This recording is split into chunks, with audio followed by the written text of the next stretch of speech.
Hello दोस्तों, आज हम बीएड सिलेबस में भारत में शिक्षा स्थित समस्याएं एवं मुद्दे बुक के अंदर इकाई फर्स्ट में शिक्षा की अवधारणा के बारे में जानेंगे। शिक्षा के उद्देश्य के निर्माण हेतु आधार। किसी समाज की निरंतर प्रगति एवं विकास हेतु शिक्षा के उद्देश्य निश्चित किए जाते हैं।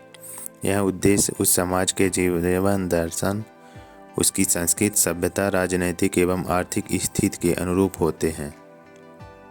अतः शिक्षा के उद्देश्यों को समाज एवं मानव कल्याण तथा परिवर्तनों के आधार पर निर्मित किया जाता है।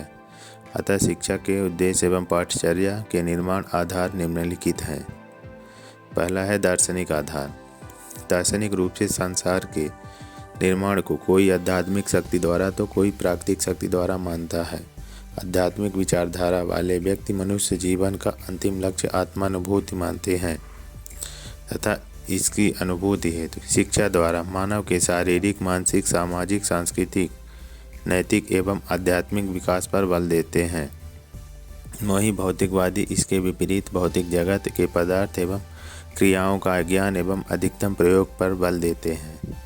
किसी समाज की उत्तरोत्तर वृद्धि हेतु ये दोनों ही उद्देश्य आवश्यक होते हैं। दूसरा है समाजशास्त्रीय आधार। समाज विशेष की संरचना, संस्कृति तथा धार्मिक स्थिति उसकी शिक्षा के स्वरूप को निश्चित करने के आधार होते हैं। सामाजिक जीवन शैली शिक्षा के उद्देश्यों के निर्माण का आधार होती है। जैसे किसी समाज में स्त्री पुरुषों में भेद होता है, वहाँ स्त्रियों को केवल पढ़ने लिखने भर की शिक्षा दी जाती है। वहीं जिस समाज में दोनों को समान अधिकार दिए जाते हैं, वहाँ दोनों को शिक्षा में समान अवसर प्रदान किए जाते हैं।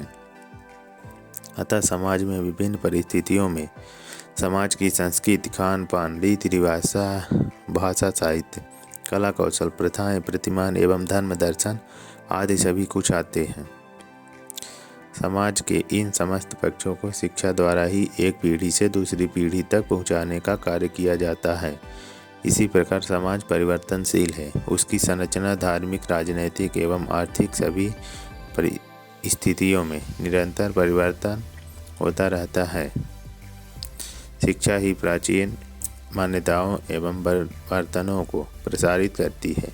अतः शिक्षा के इन्हीं उद्देश्यों को इन्हीं आधार पर निर्मित किया जाता है। तीसरा है राजनैतिक आधार। ऐतिहासिक रूप से शिक्षा पर प्रकाश डाले तो पता चलता है शिक्षा पर सबसे अधिक राज्य एवं राजतंत्र का प्रभाव पड़ता है। समाज की शासन व्यवस्था के अनुसार शिक्षा के उद्देश्य निश्चित होते हैं। एक तंत्री शासन प्रणाली में व्यक्ति को स्वतंत्र अभिव्यक्ति एवं विकास के अवसर प्रदान नहीं किए जाते हैं तथा लोकतांत्रिक शासन में व्यक्ति को पूर्णतः विकास एवं विचाराभिव्यक्ति का अवसर प्रदान किया जाता है।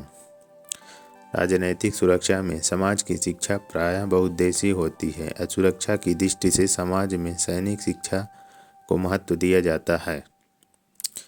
चौथा है आर्थिक आधार। प्रायः किसी भी समाज की शिक्षा के उद्देश्य उस समाज की आर्थिक स्थिति के आधार पर निश्चित होते हैं।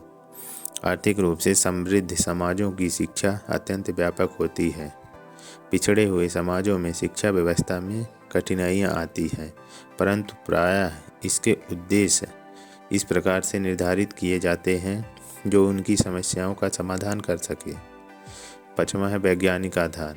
आज का युग निरंतर प्रगति एवं विज्ञान का है। वर्तमान में वैज्ञानिक प्रविधियों के प्रयोग से आधुनिक तकनीकियों द्वारा राष्ट्रीय आय में निरंतर वृद्धि हो रही है। आज मानव कम समय में श्रम से अधिक उत्पादन कर रहा है। विज्ञान द्वारा अंधविश्वासों की समाप्ति एवं नवीन आविष्कारों का उदय हुआ है। अतः किसी भी समाज की शिक्षा के उद्देश्य विज्ञान एवं तकनीक पर अवश्य आधारित होते हैं। छठवां है मनोवैज्ञानिक आधार। मनोविज्ञान के द्वारा व्यक्ति की मानसिक, सामाजिक एवं संवेगात्मक विकास का अध्ययन किया जाता है। इससे ज्ञात होता है कि कोई भी जो बच्चे समान नहीं होते, उनकी रुचि, क्षमता, योग्यता, अधिगम एवं संज्ञानात्मक क्षमताओं में अंतर पाया जाता है। अतः आज शिक्षा का प्रमुख उद्देश्य बालक की आवश्यकता एवं उसकी मनोवैज्ञानिक क्षमताओं के अनुरूप विज्ञान प्रदान करना है। अतः इन समस्त तथ्यों को आधार मानकर ही शिक्षा के उद्देश्य निश्चित किए जाते हैं।